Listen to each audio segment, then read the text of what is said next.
TP വധക്കേസ് പ്രതി കൊടി Suni parole ലഭിച്ചതിനെ തുടർന്ന് ഇന്നലെയാണ് ജയിലിൽ നിന്ന് പുറത്തിറങ്ങിയത്. കൊടി സുനിയുടെ അമ്മ നൽകിയ അപേക്ഷ പരിഗണിച്ചായിരുന്നു 30 ദിവസത്തെ പരോൾ അനുവദിച്ചത്. കർശന ഉപാധികളോടെയാണ് പരോൾ.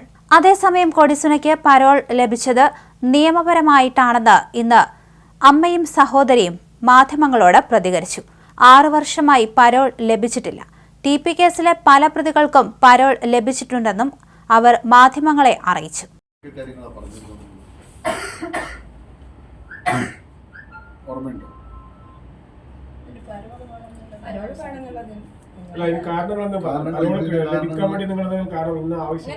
പ്രത്യേകിച്ച് കാരണമല്ല, കാരണം 6 വർഷമായിട്ട് ഞങ്ങൾ പരോളിന് അപേക്ഷിച്ചിട്ട് എല്ലാം തള്ളിപ്പോയതേ ഉള്ളൂ.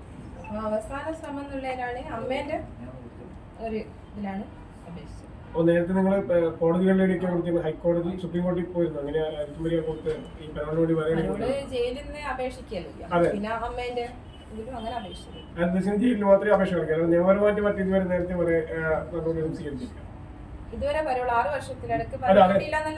അതെ ശരി, അതല്ല ഞാൻ ചോദിക്കുന്നത്, ജയിലില് നിങ്ങൾ പരോളിന് വേണ്ടി അപേക്ഷ കൊടുത്തു എന്നല്ലാതെ മറ്റ് കോടതികളിലും സമീപിച്ചിരുന്നില്ല പരോളിന് വേണ്ടിയിട്ട്? ജയിൽ സൂപ്രണ്ടിന് അപേക്ഷ കൊടുത്തതാണ് ജയിൽ സൂപ്രണ്ട്. ഇത് എന്തുകൊണ്ടാണ് ഇങ്ങനെ വിവാദമാകുന്നതെന്നാണ് നിങ്ങൾ കരുതുന്നത്? എല്ലാവർക്കും അർഹതപ്പെട്ട പരോള് നിങ്ങളുടെ സഹോദരനും അല്ലെങ്കിൽ ഈ അമ്മയുടെ മകനും കിട്ടാതിരിക്കും. അപ്പൊ അത് കിട്ടിക്കഴിഞ്ഞപ്പോൾ വിവാദമാകുന്നത് എന്തുകൊണ്ടാണ്?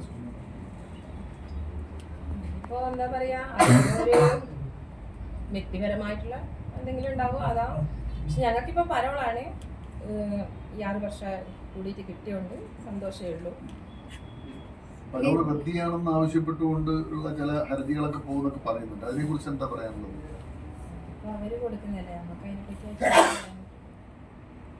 ചേച്ചി ഇപ്പൊ പറഞ്ഞാൽ ഈ വ്യക്തിപരമായിട്ടുള്ള ഒരു ഇതുകൊണ്ടായിരിക്കാം പരോള് കൊടുക്കാതെ വിവാദാക്കണ്ടിട്ട് അങ്ങനെ ആരെങ്കിലും ഒരു പാർട്ടിനെയോ ഒരു വ്യക്തിയെയും പറയുന്നില്ല. അമ്മയ്ക്ക് എന്താണ് ഈ ഒരു ഇപ്പോ പരോള് ലഭിച്ചതിന് ശേഷം വലിയ രീതിയിലുള്ള വിവാദങ്ങളൊക്കെ വരുന്നുണ്ട്, അപ്പൊ അതിനെ കുറിച്ച് അമ്മക്ക് എന്താണ് പറയുന്നത്? അങ്ങനെ എന്തെങ്കിലും പോകാൻ പറ്റില്ല. ഇപ്പോ കണ്ണൂർ കോഴിക്കോട് ജില്ലകളിൽ ഇറങ്ങാൻ പാടില്ല എന്നുള്ള കർശനമായ ഉപാധിയോടെയാണ് പരോള് കിട്ടിയത്.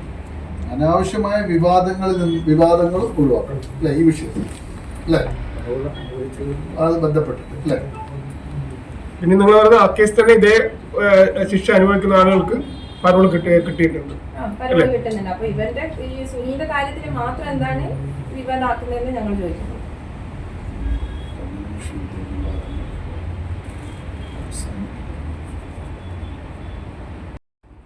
സ്ഥിരമായിട്ട് ശ്വാസം മുട്ടലിന്റെ മരുന്ന് എടുക്കുന്ന ആളാണ്. പിന്നെ കാലുകൊണ്ട് വൈകിട്ട് അങ്ങനെ അധികം ദൂരം നടക്കാനൊന്നും പറ്റാതെ വർഷങ്ങളായിട്ട് മരുന്ന് എടുക്കുന്ന ആളാണ്. മോനിങ്ങനെ കേസിൽ പെട്ടതിനെ കുറിച്ച് നമുക്ക് എന്താ തോന്നുന്നത്?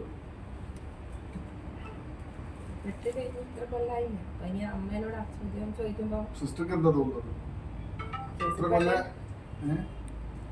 ഇനിയിപ്പോ എന്താ തോന്നിയിട്ടും കാര്യമില്ലല്ലോ, വർഷങ്ങളായില്ലേ. അപ്പൊ അന്ന് ചോദിക്കേണ്ട ഈ ശിക്ഷ റദ്ദ് ചെയ്യാൻ വേണ്ടി സുപ്രീം കോടതി എല്ലാം സമീപിക്കുക, അങ്ങനെ വല്ല നീക്കങ്ങളുണ്ടോ? ഇല്ല. അപ്പൊ ഇത് റദ്ദ് ചെയ്യുന്നതാണ് നിങ്ങളുടെ ആവശ്യം അല്ലേ? അങ്ങനെ ഒരു ആവശ്യം നമ്മൾ പറഞ്ഞിട്ടില്ല. പരോള് റദ്ദ് ചെയ്യുന്നതാണ് നിങ്ങളുടെ ആവശ്യം. 6 വർഷം കൂടിയിട്ട് കിട്ടിയ ഒരു പരോളാണ്. അതിങ്ങനെ പറയാൻ പറ്റുമോ? 6 വർഷം കൂടി കിട്ടിയ പരോള് റദ്ദ് ചെയ്യാനുള്ള നീക്കത്തിൽ നിന്ന് ബന്ധപ്പെട്ടവർ പിന്മാറണമെന്ന് ആവശ്യപ്പെടാൻ പറ്റുമോ? നിങ്ങൾക്ക് അങ്ങനെ പറയാൻ പറ്റുമോ? നമുക്ക് 6 വർഷം കൂടിയിട്ടാണ് മകനെ കാണാൻ നമുക്ക് അവസരം കിട്ടിയത് പരോളിലൂടെ. ഈ പരോൾ റദ്ദ് ചെയ്യാനുള്ള നീക്കത്തിൽ നിന്ന് ബന്ധപ്പെട്ടവർ പിന്മാറണം എന്നൊരാവശ്യം നമുക്ക് പറയാൻ പറ്റുമെന്നാണ്. നിങ്ങൾ അങ്ങനെ ഒരു ആവശ്യം ഉന്നയിക്കുന്നുണ്ടോ? അത് തന്നെയല്ലേ സെന്റൻസ്? 6 വർഷം